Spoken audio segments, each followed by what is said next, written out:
à tous, j'espère que vous allez bien. Je vous retrouve aujourd'hui pour les lectures de février et on commence tout de suite. J'ai lu Mens-moi à l'oreille d'Amy Tantera aux éditions J'ai lu. C'est un thriller qui se lit vraiment très facilement. C'est l'histoire de Lucie qui, 5 années en arrière, a été retrouvée maculée de sang et au même moment, sa meilleure amie Savannah a été retrouvée assassinée dans une espèce de forêt, une espèce de square. Et étant donné que les deux amies étaient au même endroit la veille, Lucie va devenir la principale suspecte. Par manque de preuves, elle va être complètement innocentée et c'est donc une enquête qui restera irrésolue. Et c'est un podcasteur qui va s'emparer de l'enquête et qui va essayer de la résoudre lui-même. Et c'est toute l'intrigue du roman. C'est très intéressant. Moi, j'ai beaucoup aimé le côté assez américanisé qui rend les choses un peu cocooning. Voilà, ça reste quand même un thriller qui se lit sans qu'il y ait une histoire sanglante, d'horreur ou très sale. C'est quelque chose d'assez, voilà, assez feel good, mais tout en vivant une intrigue. J'ai commencé le mois avec une excellente lecture et une très bonne découverte. J'ai lu Un bébé toute seule, les mille et une aventures d'un premier livre de Catherine Gable, qui est en fait une personnification d'un livre. Elle explique comment elle en est arrivée à donner naissance à un livre, à un roman, en passant par toutes les étapes. Et elle va clairement à l'essentiel et elle fait ça comme si c'était la gestation en fait d'un enfant.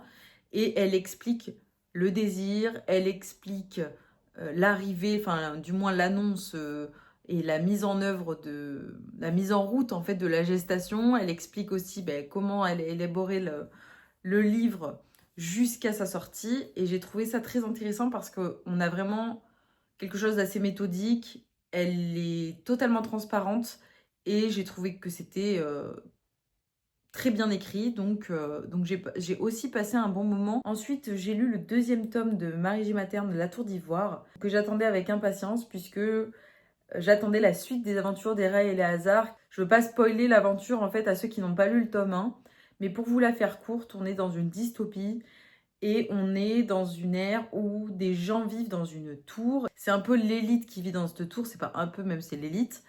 Et en bas de cette tour, il y a une vie, mais il y a une vie de pauvres, de marginaux. Enfin voilà, c'est des gens qu'on ne considère pas, en tout cas, qui sont la bassesse, puisque la cour les considère comme tels.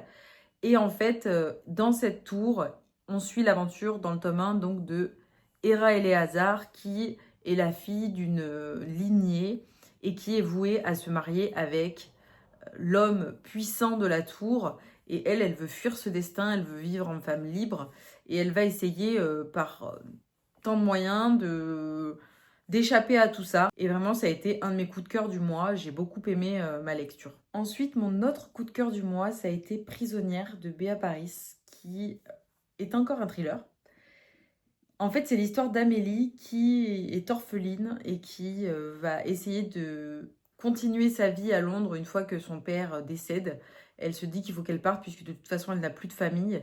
Et donc elle décide de partir à Londres et de se faire une place comme elle peut. Donc elle va trouver un job, elle va se faire des amis, voilà, elle va réussir sa vie malgré tout. Et elle va aussi faire la rencontre d'un homme qui s'apparente à quelqu'un d'assez charmant, un peu le mari de rêve, mais elle pense pas du tout à ça quand elle le rencontre. Elle, c'est plus d'ordre professionnel. Voilà, elle essaie de se faire une place professionnelle dans son entreprise à lui qui est assez prestigieuse. Il va lui proposer un deal et dans ce deal, on inclut un mariage prometteur et un mariage de rêve avec beaucoup d'argent. Donc elle va se marier avec Ned et un jour, elle va se faire kidnapper comme ça, du jour au lendemain, sur un trajet en voiture avec lui et leur chauffeur privé. Elle va se faire kidnapper et elle va devoir comprendre ce qu'elle fait là et pourquoi elle a été kidnappée. Et donc l'intrigue commence comme ça et le livre commence comme ça. Elle explique où elle se trouve, dans quelle pièce et ce qu'elle a autour d'elle et voilà ce qui s'est passé avant son kidnapping. Et honnêtement, je considère un bon thriller lorsque j'ai pas vu venir la fin. J'ai trouvé que la lecture était un peu plus sombre, un peu plus dure, un peu plus pas comment dire, avec de la matière, quoi, un peu plus granuleuse, ça pleut, voilà, on est dans la saleté, etc. Et j'ai trouvé que c'était un thriller, enfin voilà, très bon. Donc ça a été une très bonne lecture pour moi. Donc je vous la recommande vivement. Prisonnière de Paris. J'ai pas encore lu d'autres romans thrillers, en tout cas de l'autrice.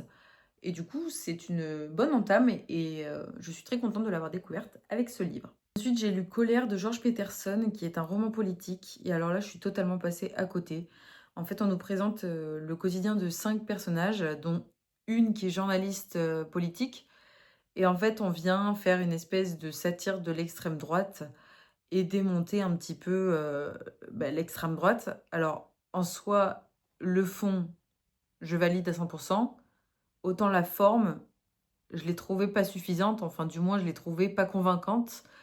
Et j'ai pas trouvé que le livre était engagé plus que ça. J'ai pas trouvé qu'en fait, on ressentait que l'auteur se positionnait en fait à travers ses personnages. En effet, on nous raconte un quotidien.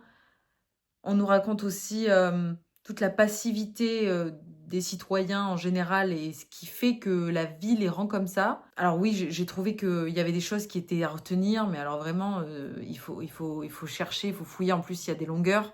On est quand même sur 500 pages, enfin 496 pages.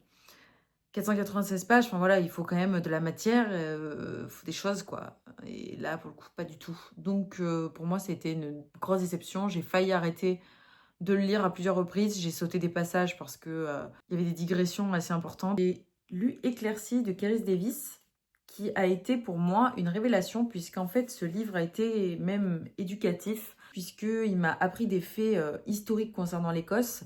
Mais à la base, c'est une fiction, donc on y parle d'un pasteur qui va être envoyé sur les terres d'Ivar, qui sont donc les 2 personnages principaux de l'histoire. Et ce pasteur vient sur les terres d'Ivar, en fait, pour l'éjecter, pour le dégager. Donc Ivar, il vit dans une île perdue au-dessus de l'archipel des Shetland. Donc John, le pasteur, vient pour le chasser de ses terres, puisqu'on est en plein dans les Highland Cleveland. L'écriture est très très belle. Et les personnages sont extrêmement bien construits. Et en fait, de petites choses du quotidien, enfin du quotidien, pas le quotidien actuel de tout le monde, hein, parce qu'on est dans les années 1800 quand même, mais des choses subtil, on va en faire des grands moments et je vais trouver ça très poétique, très philosophique. Et il y a beaucoup de leçons à tirer de ce livre et aussi beaucoup d'histoires du coup, avec un H majuscule. Et j'ai trouvé ça très très intéressant de pouvoir resituer historiquement dans un roman une période compliquée et de la traduire à travers des personnages. Enfin voilà. Ensuite et pour finir, j'ai lu Princesse de Kinga Wierzykowska.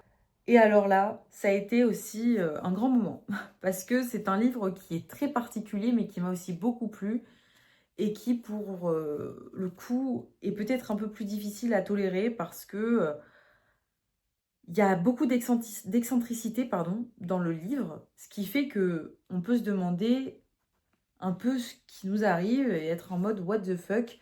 Mais en fait, mais ce livre, c'est un peu tout à la fois.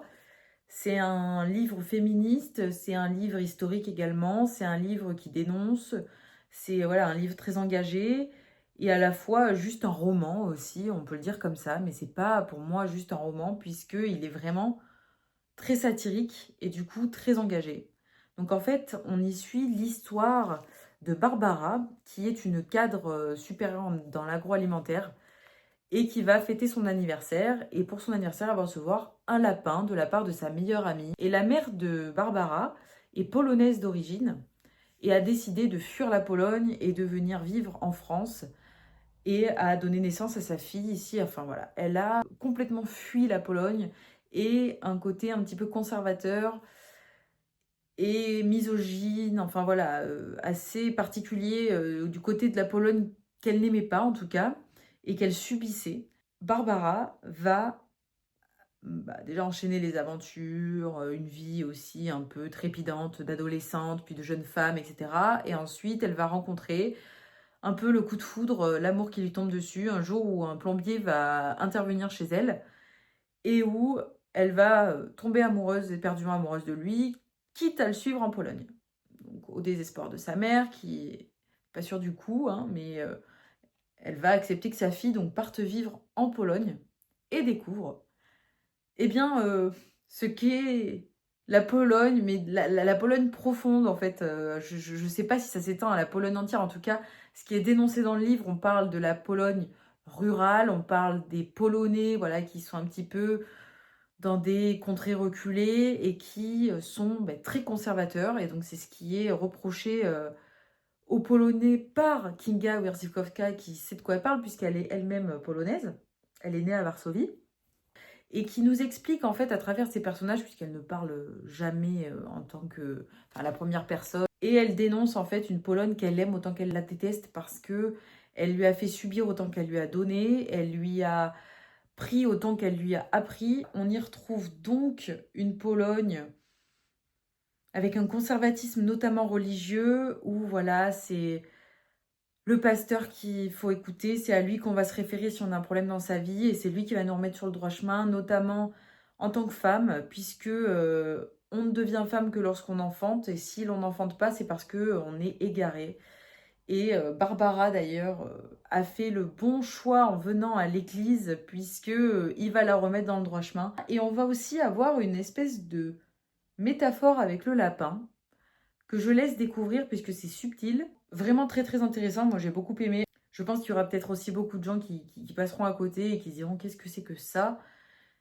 Mais il vaut le coup, si on lui prête une oreille attentive, il vaut le coup d'être lu, et il a un vrai message, plusieurs messages même. Donc j'ai adoré cette lecture. Donc ça a été quand même un très bon mois de février pour moi en lecture. J'espère que vous avez pris quelques notes et que certains livres vous ont plu, au point de potentiellement les lire ou les ajouter à votre wishlist.